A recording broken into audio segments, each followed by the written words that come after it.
Bismillahirrahmanirrahim. Assalamu alaikum, dear viewers. For your ETA teaching jobs test, I will discuss some very important MCQs. And these MCQs are from concept of noun, concept of pronoun, concept of adjective, and concept of verb and their kinds. These are very important MCQs because in all sort of tests, चाहे PST का हो, CT, TT, AT, CORI, SST, even SS, ये parts of speech के जो MCQs होते हैं वो must आपके पेपर में आते हैं.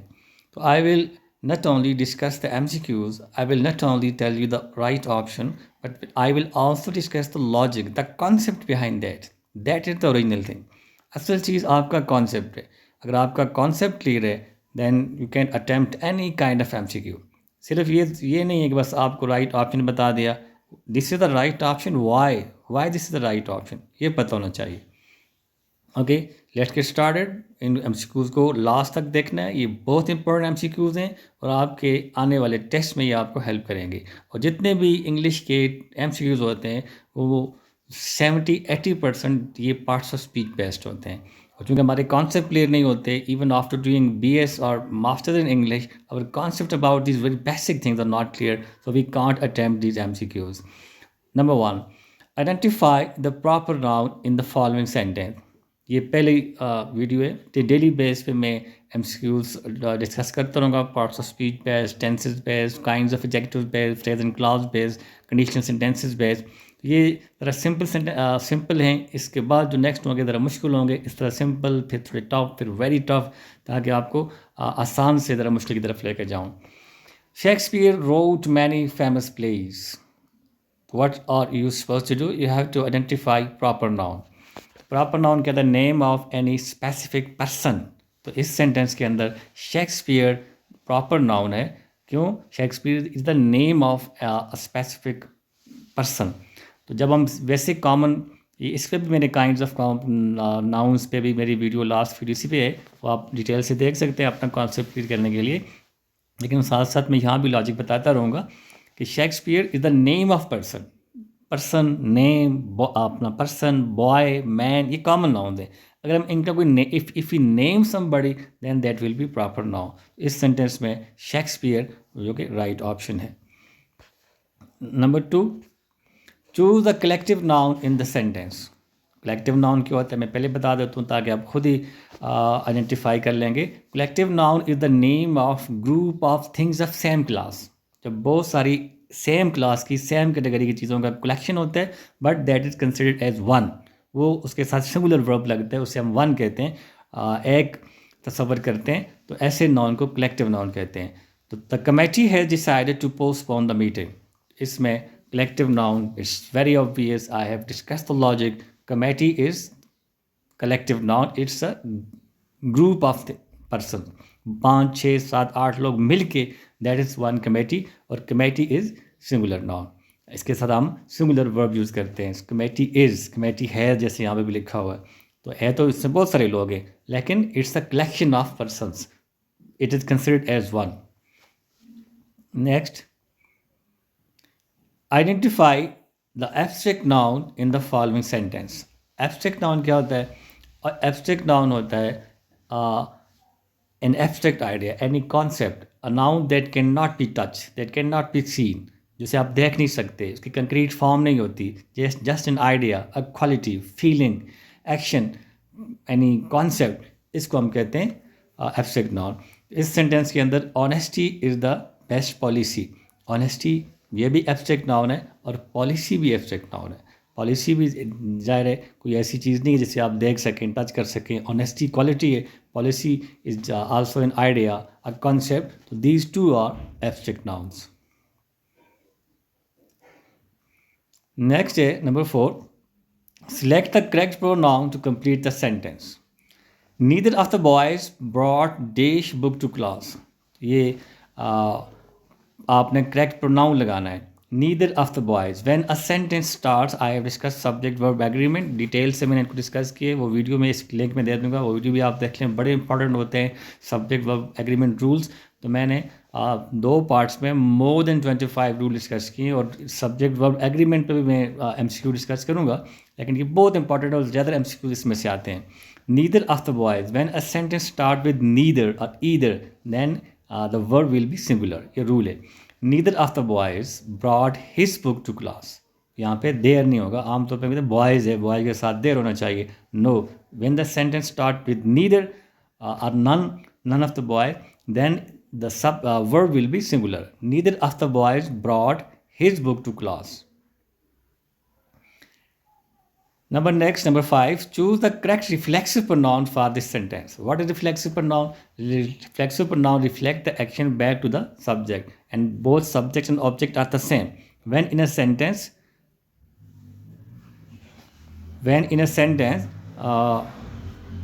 the subject or object are the same. She completed the project all by herself. She completed herself. इसमें जो डायरेक्ट ऑब्जेक्ट है वो herself है, यानी both object and subject and object are the same. So when subject and object are the same, action is being reflected back to the doer of the action subject, then that is called reflexive pronoun. तो यहाँ पे reflexive pronoun she के साथ reflexive pronoun क्या होगा?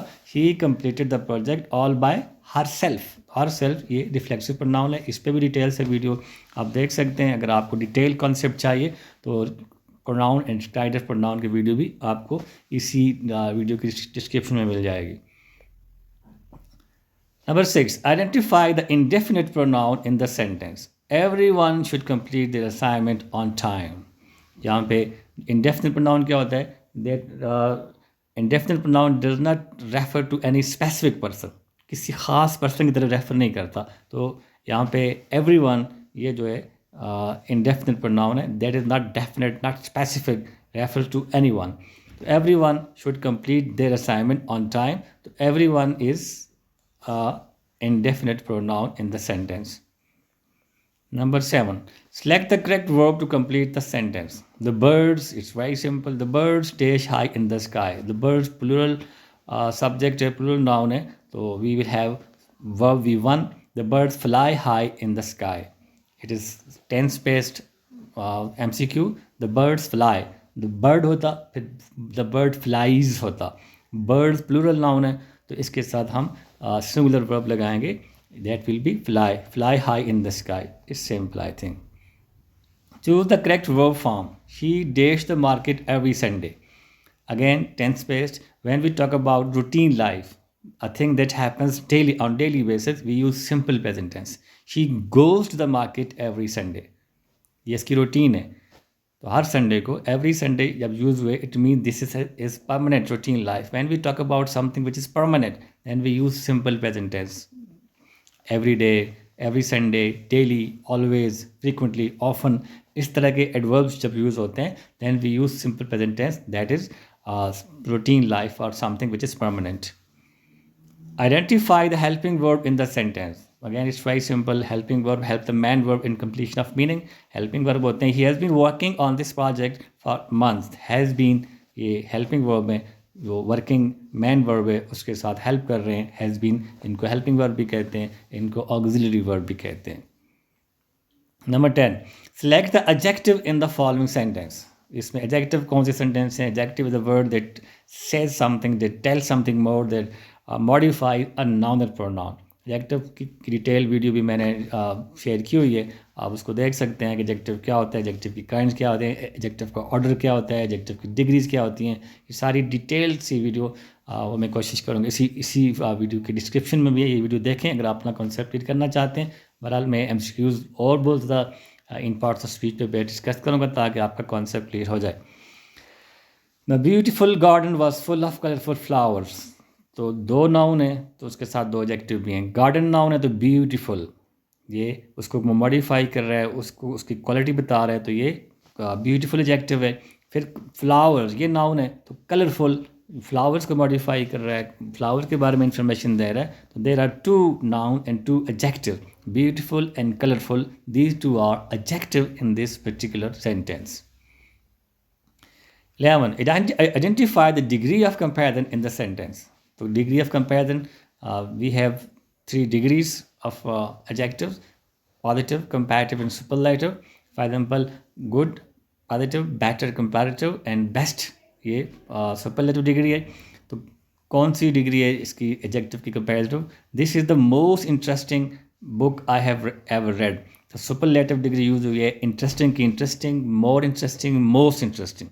तो most interesting ये superlative degree है कंपैरिजन की। तो यहाँ पे most interesting is the right option, that is degree of comparison, superlative degree के साथ इसको कंपेयर किया है। This is the most interesting book, तो most interesting that is superlative degree of interesting. Number 12, choose the correct possessive adjective. Possessive adjective is a word that is used before noun to show its possession. This is not your bag. It is the your, that is possessive adjective, ये possession show कर रहा है। your bag, my bag, his bag, her bag, तो all these words are possessive adjectives जो possession, ownership show करते हैं। Identify the linking verb in the following sentence. Linking verb जो subject को लिंक करता है उसके कॉम्प्लीमेंट के साथ वो नाउन या एडजेक्टिव होता है, तो इसको लिंकिंग वर्ब भी कहते हैं, कॉपुलर वर्ब भी कहते हैं। She seems happy today, she subject, seems linking verb, happy adjective है, यहाँ पे सब्जेक्ट कॉम्प्लीमेंट है, तो शी और हैप्पी को कनेक्ट करता है लिंकिंग वर्ब सीम्स। ये सीम्स लिंकिंग वर्ब है। इस पर भी डिटेल्स इस वीडियो मेरी अपलोडेड है मेरे चैनल पे। इसी वीडियो के लिंक में मैं ये इसकी वीडियो भी दे दूंगा, आपका कॉन्सेप्ट क्लियर होगा और इंशाल्लाह इस पे बेस एमसीक्यू भी नेक्स्ट डिस्कस किए जाएंगे। Find the demonstrative pronoun in the sentence. Those are my favourite shoes. Demonstrative pronoun और pronoun which are use to point out, इशारा करने के लिए यूज होते हैं। तो those is demonstrative pronoun in this sentence. Those are my favourite shoes, shoes की तरफ, नाउन की तरफ पॉइंट कर रहा है, तो दोज यहाँ पे डिमॉन्स्ट्रेटिव प्रोनाउंस है। The last one is choose the correct relative pronoun to complete the sentence. Relative pronoun जो रिलेट करते हैं वापस उस नाउन की तरफ जो सेंटेंस में ऑलरेडी मेंशन होता है, या वो रिलेटिव प्रोनाउन वो होते हैं जो सब्जेक्ट को आगे उस रिलेटिव क्लास के साथ कनेक्ट करते हैं। The student dash one the competition was awarded a trophy. The student who won that competition was awarded a trophy. तो who relative pronoun है, स्टूडेंट को आगे वन द competition दूसरी क्लास उसके साथ रिलेट कर रहा है, उसके साथ कनेक्ट कर रहा है, तो who, whose, which, that, these are called relative pronoun. तो here the correct pronoun is, जब हम किसी नाउन की बात करते हैं, पर्सन की, उसके साथ आमतौर पे हम हु यूज़ करते हैं। जब हम थिंग की बात करते हैं तो थिंग के साथ विच या दैट यूज़ होता है। Which with non restrictive class, that with restrictive class. इस पर भी मैंने डिटेल से वीडियो अपलोड की हुई है कि कहाँ पे हमने दैट यूज़ करना है, रिस्ट्रिक्टिव क्लास क्या होती है, नॉन रिस्ट्रिक्टिव क्लास क्या होती है।